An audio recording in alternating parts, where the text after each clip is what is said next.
Good morning बच्चों। केरलकम memorial CBSE school Mudhol आपको स्वागत करता है। बच्चों, पिछले कक्षा में क्या विषय चल रहा था, हम क्या कर रहे थे, बाल महाभारत कथा पाठ में, ठीक है। बाल महाभारत कथा किताब में हम चर्चा कर रहे थे बच्चों। अब 9 तारीख से क्या है, आपके फर्स्ट टर्म परीक्षा है, तो इसलिए क्या करेंगे बच्चों, जहाँ तक अब सिलेबस हुआ है वहाँ तक हम रुकना है, ठीक है, स्टॉप करो। तो आज इस कक्षा में हम क्या करेंगे, पुनरावर्तन मतलब रिवीजन, ठीक है, रिवीजन करेंगे बच्चों। तो बाद में परीक्षा होने के बाद जहाँ तक हम रुके थे, ठीक है, तो आगे का विषय हम क्या करेंगे, कंटिन्यू करेंगे बच्चों, ठीक है। तो आज हम क्या करना है, तो इस पाठ में या इस कक्षा में हम बच्चों पुनरावर्तन मतलब रिवीजन आज से शुरू होता है परीक्षा तक, ठीक है। बच्चों, आपका परीक्षा के लिए किताब में कौन कौन से पाठ हम लिए हैं, ठीक है, और क्वेश्चन पेपर का पैटर्न जिस तरह होता है यह पूरा आप देखे हैं, ठीक है। आपको मोबाइल में वह पूरा विषय हम भेज दिए हैं, आप भी देखे हैं। और एक बार मैं आपको क्या करता हूँ, पुनरावर्तन करता हूँ। वसंत किताब क्या है बच्चों, भाग 2, ठीक है। वसंत किताब में 1 से 4 लेसन, 4th लेसन तक, ठीक है। हम पंछी उन्मुक्त गगन के और दादी माँ, तीसरा हिमालय की बेटियाँ और चौथा कठपुतली, ठीक है। यहाँ तक क्या है, ये वसंत भाग 2 किताब की, समझ में आ रहा है ना। और उसी तरह बाल महाभारत कथा दूसरा किताब है बच्चों आपका, उसमें क्या होते हैं 1 से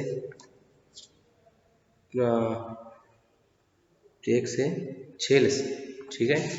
6वां पाठ मतलब उसमें 6 पाठ हो चुके। कहाँ तक, पहला कौन सा है उसमें, पहला पाठ देवव्रत, दूसरा भीष्म प्रतिज्ञा, तीसरा अम्बा और भीष्म, और चौथा विदुर, 5वां कुंती और 6वां भीम, हमारे यहाँ तक बच्चों 1 से 6वां पाठ तक 6 लेसन है। उसमें आप क्या करना है, तो सभी जो पाठ आए हैं परीक्षा के लिए सभी पाठ आपको अच्छी तरह से पढ़ना है बच्चों। आइए देखेंगे क्वेश्चन पेपर पैटर्न के बारे में, समझ में आ रहे ना। पैटर्न में बच्चों पहला प्रश्न क्या है, आपको गद्यांश पढ़कर प्रश्नों के उत्तर लिखिए। गद्यांश मतलब पैराग्राफ, समझ में रहे ना। पैराग्राफ, ऊपर एक पैराग्राफ रहता है, तो उसके नीचे बच्चों 5 प्रश्न होते हैं, ठीक है। वो 5 प्रश्नों का उत्तर आप क्या करना है, ऊपर पैराग्राफ में ढूंढ कर उन प्रश्नों के उत्तर लिखना है। पिछले साल में लिखे हो आप बच्चों, फिर भी मैं कह रहा हूँ क्योंकि तो इस बार हमारे पाठशाला में नए बच्चे प्रवेश लिए रहते हैं, एडमिशन लिए रहते हैं, तो इसलिए, ठीक है। तो उनको भी क्या होना चाहिए, मदद होना चाहिए, और जिस तरह लिखना है, ठीक है, मैं समझाना क्या है जरूरी है, इसलिए बोल रहा हूँ बच्चों। ऊपर पैराग्राफ रहता है, नीचे 5 प्रश्न होते हैं, अब क्या करना है, उन प्रश्नों के उत्तर ऊपर पैराग्राफ में ढूंढ कर लिखना है। ये तो क्या हुआ, 5 अंक का हुआ। तो उसके आगे एक वाक्य में उत्तर लिखिए, मतलब 1 वर्ड आंसर, 1 मार्क्स क्वेश्चन। ये कितने हैं बच्चों, 8 प्रश्न है, 8 प्रश्न होते हैं, 8 अंक। पहला क्या है, हम पंछी उन्मुक्त गगन की, इसमें एक वाक्य के हो या 2 अंक के हो। पहला आगे देखो, एक वाक्य में होने के बाद जोड़ कर लिखिए, मैच द फॉलोइंग। 2-3 वाक्यों में उत्तर लिखिए, 2 मार्क्स क्वेश्चन बच्चों। 3 प्रश्न होते हैं, 6 अंक, समझ में आ रहे ना। देखो पंछी, हम पंछी उन्मुक्त गगन के, तो इस पाठ में बच्चों आपको भावार्थ भी आ सकता है, समझ में आ रहे ना। भावार्थ भी आप पढ़ना क्या है, जरूरी है ना। भावार्थ अब मैं आप जिस तरह लिख लिए है, 2 पद मतलब 2 पैरा मिलाकर एक, ठीक है, ऐसा लिख लिया हो आप, उसमें आप ऐसा ही आ सकता है, ठीक है। कविता कंठस्थ नहीं है, वो भावार्थ पढ़ना है। 2 अंक के, हर तरह की सुख सुविधाएं पाकर भी पक्षी पिंजरे में बंद क्यों नहीं रहना चाहते, ठीक है। अब बच्चों इन प्रश्नों के उत्तर आप लिखे हैं, चर्चा भी हम किए हैं, ठीक है। अब आप क्या करना है, परीक्षा के लिए अच्छी तरह से पढ़कर तैयारी कर लेना है। और दूसरा प्रश्न, पक्षी उन्मुक्त रहकर अपनी कौन कौन सी इच्छाएं पूरी करना चाहते हैं, भाव स्पष्ट कीजिए।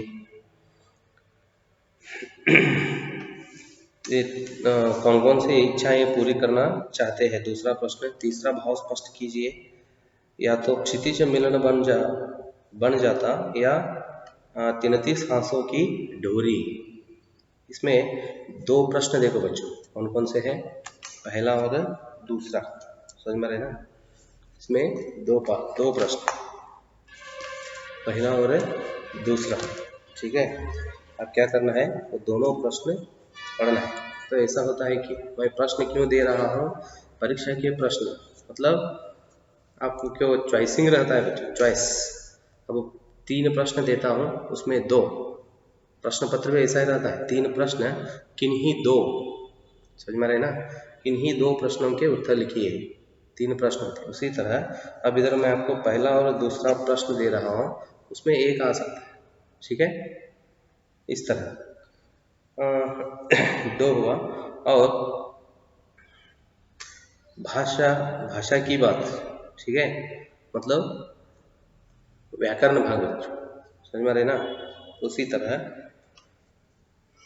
इसमें 1 अंक के प्रश्न में बीच में, पद्य के बीच में होते हैं, आपको भावार्थ पढ़ना है, ठीक है। भावार्थ में क्या करता हूँ मैं, आपको 1 अंक के प्रश्न निकालता हूँ, आप इसलिए भावार्थ पूरा पढ़ना है। उदाहरण के लिए हम पंछी उन्मुक्त गगन के कविता में कवि सुमन जी पंछी के माध्यम से मनुष्य जीवन में स्वतंत्रता के महत्व को दर्शाया है, समझ में रहे ना। अब इसमें देखो कैसे, पंछी हम उन्मुक्त गगन के पद्य के माध्यम से, ठीक है, या पद्य से कवि मनुष्य जीवन में किसका महत्व दर्शाया, समझ में रहे ना। हम पंछी उन्मुक्त गगन के इस पद्य में कवि, या इस पद्य से कवि मनुष्य जीवन में किसका महत्व समझाया है, या मनुष्य जीवन में महत्व के बारे, किसका महत्व के बारे में हमें जानकारी देने के लिए कोशिश किए, समझाने के लिए कोशिश किए, स्वतंत्रता के महत्व के बारे में। इस तरह बच्चों आप, मैं भावार्थ में आपको प्रश्न निकालता हूँ, इसलिए आप क्या करना है, भावार्थ भी अच्छी तरह से पढ़ना है। आगे दादी माँ, दूसरा पार्ट है दादी माँ में बच्चों कहानी से ये भाग में लेखक को अपनी दादी माँ की याद के साथ साथ बचपन की और किन किन बातें याद आती है। दादी माँ मृत्यु के बाद लेखक के घर की आर्थिक स्थिति खराब हो गई थी। दादी माँ के स्वभाव का कौन सा पक्ष आपको सबसे अच्छा लगता है और क्यों, समझ रहे ना। इसमें बच्चों दादी माँ की मृत्यु के बाद दादी माँ के स्वभाव का कौन सा पक्ष आपको सबसे अच्छा लगता है और क्यों।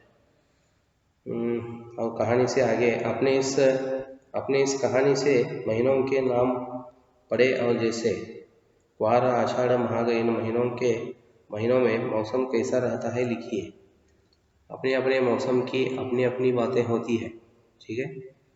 और इस कहानी में कई, छोड़ दो बच्चों, तो इस पार्ट में दूसरा और तीसरा, ऊपर कहानी से इस भाग में दूसरा और तीसरा प्रश्न बच्चों, दादी माँ की मृत्यु के बाद लेखक के घर की आर्थिक स्थिति खराब हो गई, क्यों खराब हो गई थी।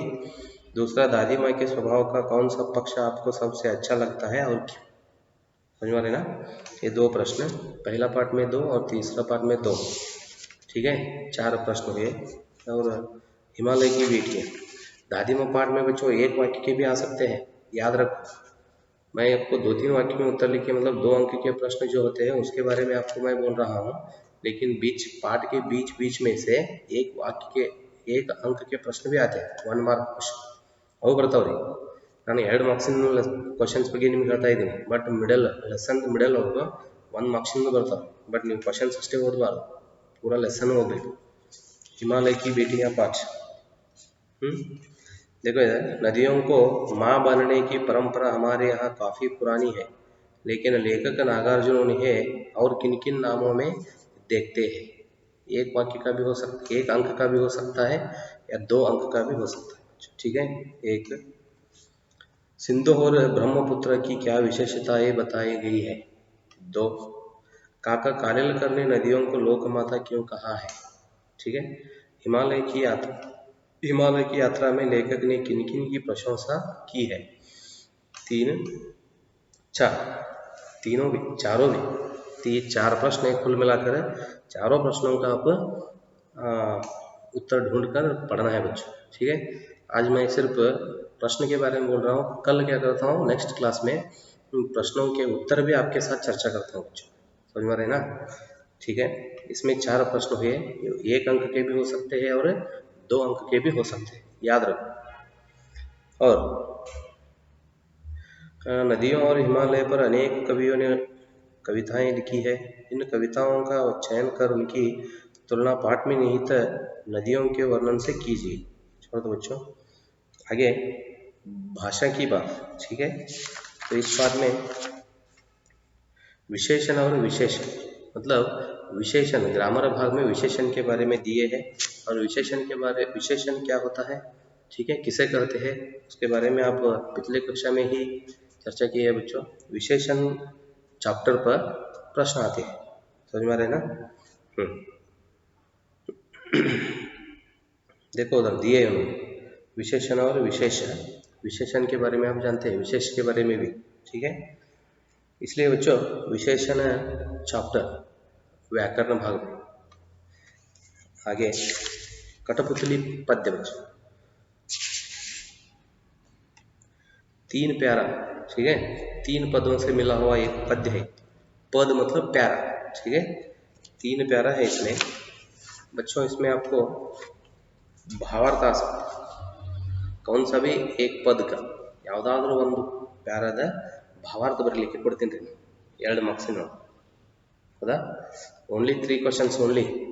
ठीक है। फिर भी चारों पाठों में होते हैं। इधर ಯಾವುದಾದರೂ ಒಂದು ಭಾವಾರ್ಥ ಬರ್ತದೆ ನೆನಪಿಟ್ಟು।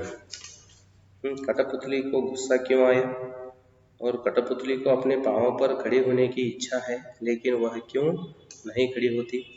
पहली कठपुतली की बात दूसरी कठपुतलियों को क्यों अच्छी लगी। ठीक है। अब इस पाठ में ये तीनों प्रश्न बच्चों। ठीक है। एक वाक्य में हो सकते हैं या एक अंक के प्रश्न भी हो सकते हैं या 2 अंक के प्रश्न भी हो सकते हैं। और इसमें भाषा की बात। ठीक है। व्याकरण भाग बच्चों, व्याकरण भाग तो कॉमन होता है, उसके बारे में बोलने के लिए नहीं होता। इसमें कौन से भी प्रश्न आ सकते हैं व्याकरण भाग में। वो कौन कौन से चैप्टर पर आते हैं मैं आपको बताता हूँ। इसमें अब प्रश्न के बारे में हुआ। नेक्स्ट जोड़ कर लिखिए। ठीक है। जोड़ कर लिखिए बच्चों, जिस तरह होते हैं देख लो, चर्चा करेंगे, क्योंकि आप लिखते समय बहुत गलतियाँ करते हैं उत्तर पत्रिका में लिखते समय। ठीक है। तो इसलिए पाठ से अक्षर से पहले ही लिखने की तरीका ढंग ಬರೆಯುವಂಥ ಒಂದು ಪದ್ಧತಿಯನ್ನು ನೀವು ತಿಳ್ಕೊಳ್ಳೋದೇನಾಗಿದ್ರೆ ಬಹಳ ಅವಶ್ಯವಾಗಿ, ಅದಕ್ಕೋಸ್ಕರ ಹೇಳ್ತಾರೆ।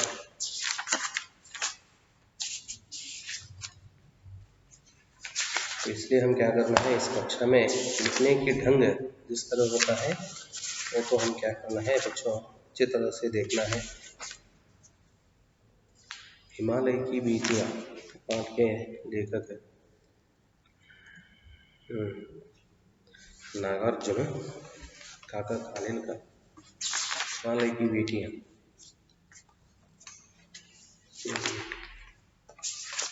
नहीं तो कठपुतली भवानी प्रसाद मिश्र।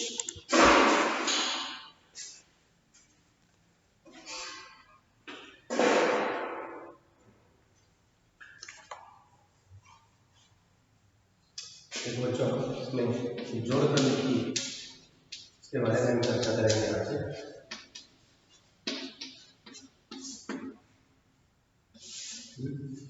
जोड़ कर लिखिए, लिखने की तरीका किस तरह होता है।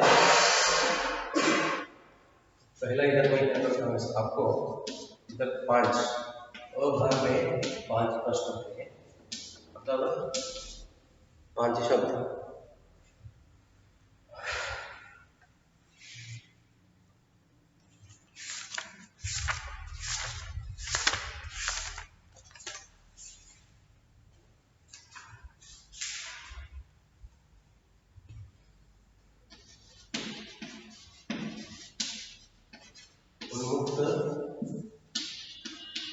गगन, ठीक है।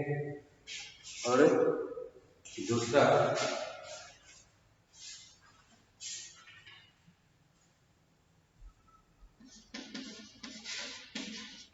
शिव प्रसाद सिंह,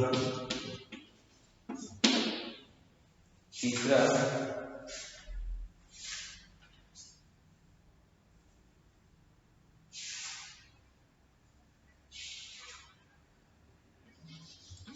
नदियां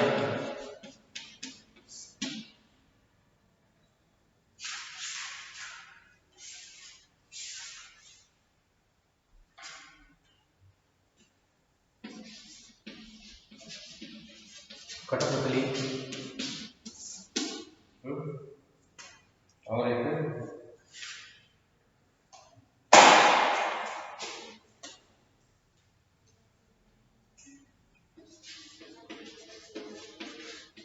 बहुत खूबसूरत, ठीक है। इस तरह 5 प्रश्न, ठीक है। तो इधर क्या करता हूँ बच्चों, इधर भी ब भाग में इधर भी आपको मैं क्या करता हूँ 5 प्रश्न, ठीक है। इसमें पहला ब भाग में बहुत खूबसूरत 5-6 प्रश्न है इसमें, तो उसके उत्तर इधर आगे पीछे रहते हैं। विशेषण, दूसरा पंछी,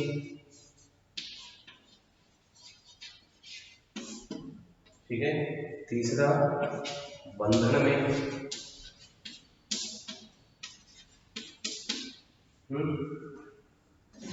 सर्वनाम,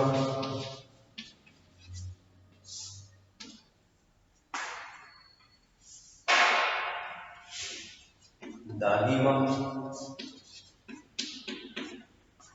और लोकमाता, ठीक है। इस तरह होते हैं प्रश्न पत्रिका में, मतलब क्वेश्चन पेपर में। आप क्या करना है, जोड़कर लिखना, किस तरह लिखना है, जोड़कर, समझ में आ रहा है ना। पहला इधर क्या करना है, अ भाग के 5 लिख लेना है बच्चों। अ ಭಾಗದಲ್ಲಿರ್ತಕ್ಕಂಥ ಎಲ್ಲ ಪ್ರಶ್ನೆಗಳನ್ನು ನೀವು ಕ್ವಶನ್ ಆನ್ಸರ್ ಶೀಟ್ ಅಲ್ಲಿ ಬರೆಯುವಾಗ ದೂರನ್ನ ಬರ್ಕೋಬೇಕು. 5 ಬರೀ 5 ಇಲ್ಲಿ ಪ್ಲೇಸ್ ಇಲ್ಲ, ನಾನು ನಂಬರ್ಸ್ ಓನ್ಲಿ ನಂಬರ್ಸ್ ಆಗಿದೆ, ಹೌದ್ರಿ. ಅ ಭಾಗದಲ್ಲಿರ್ತಕ್ಕಂಥ ಎಲ್ಲವೂ ಇವುಗಳನ್ನು ಬರೆದುಕೊಳ್ಬೇಕು 5. ಆಮೇಲೆ ಮೊನ್ನೆ ದಿನ उन्मुक्त गगन, पहला उन्मुक्त गगन, समझ में आ रहा है ना। आंसर क्या है, ब भाग में लिखना है, ठीक है। ब भाग में ಭಾಗದ್ದು 5 ಬರೆಯಬೇಕು ನೀವು, ನನ್ನ ಪ್ಲೇಸ್ ಇಲ್ಲ ಅದಕ್ಕೆ ಬರೆದಿಲ್ಲ, ನೀವು ಬರೀಬೇಕು 5 ಅನ್ನು. ಆಮೇಲೆ ಅದರ ಆನ್ಸರ್ ಹುಡುಕಿ ಮುಂದ್ಗಡೆ ಬರೀಬೇಕು. उन्मुक्त गगन क्या है, आंसर है पंछी, ठीक है। नेक्स्ट दूसरा शिव प्रसाद सिंह, लेखक के द्वारा लिखित पाठ है इसमें, कौन सा, दादी माँ, ठीक है। हाँ, तीसरा नदियां, नदियां को नाम लोकमाता दी है, लोकमाता, ठीक है। और 4 कठपुतली, बंधन में, ठीक है। और बहुत खूबसूरत क्या है, विशेष। अच्छा, ये तो क्या है, लिखने की तरीका है, याद रखो ठीक तरह से। अ ಭಾಗದ ಎಲ್ಲ 5 ನೀವು ಬರೆದುಕೊಳ್ಳಬೇಕು. ನಾನು ಇಲ್ಲಿ ಪ್ಲೇಸ್ ಇಲ್ಲ ಅದಕ್ಕೆ ಬರೆದಿಲ್ಲ, 5 ಬರೆದು ಅದರ ಮುಂದೆ ನೀವು ಅದನ್ನು ನೋಡಬೇಕು. ಉನ್ಮುಕ್ತ ಗಗನಕ್ಕೆ ಇದರೊಳಗೆ ನೋಡ್ರಿ, ಬ ಭಾಗದಲ್ಲಿ ಕ್ವಶನ್ಸ್, ಈ ಕ್ವಶನ್ಗೆ ಆನ್ಸರ್ ಯಾವುದು ಹುಡುಕಬೇಕು, ಹುಡುಕಿ ಅದರ ಮುಂದೆ ಬರೆಯಬೇಕು. ನೀವು ಎಲ್ಲಾದರೂ ಆನ್ಸರ್ ಶೀಟ್ ಒಳಗೆ ಈಗ उन्मुक्त गगन के पंछी, शिव प्रसाद सिंह, दादी माँ, नदियां, लोकमाता, ಈ ರೀತಿಯಾಗಿ ಎರೋ ಮಾರ್ಕ್ ಹಾಕಿದ್ರೆ ನಾನು ಮಾರ್ಕ್ಸ್ ಕೊಡಂಗಿಲ್ಲ. ಫಸ್ಟ್ ಒನ್ ಅದನ್ನು ಚಕ್ಕೆ ಮಾಡಂಗಿಲ್ಲ, ಗಲತ್ ತಪ್ಪು ಅಂತ ಹೇಳಿ ಹಾಕಿ ನಾನು ಮಾರ್ಕ್ಸ್ ಕೊಡುವುದಿಲ್ಲ, ಹೌದ್ರಿ. ಅದಕ್ಕೋಸ್ಕರ ಯಾವ ರೀತಿ ಬರೀಬೇಕು ಅಂತ ಅನ್ನೋದನ್ನು ನಾನು ಕರೆಕ್ಟಾಗಿ ನಿಮಗೆ ತಿಳಿಸಿದ್ದೀನಿ, ಅದ್ರ ಪ್ರಕಾರಲೇ ಬರೀಬೇಕು. ठीक है बच्चों, आज हम क्या किए, जोड़ कर लिखिए, इस भाग पर चर्चा किए हैं। तो आगे उसमें अलग अलग भाग कौन कौन से है? जोड़ के लिखी होने के बाद 2-3 वाक्य में उत्तर लिखिए और पत्र लेखन, ठीक है, और निबंध लेखन, अनुवाद, व्याकरण। तो आगे का भाग हम अगले कक्षा में चर्चा करेंगे बच्चों। धन्यवाद।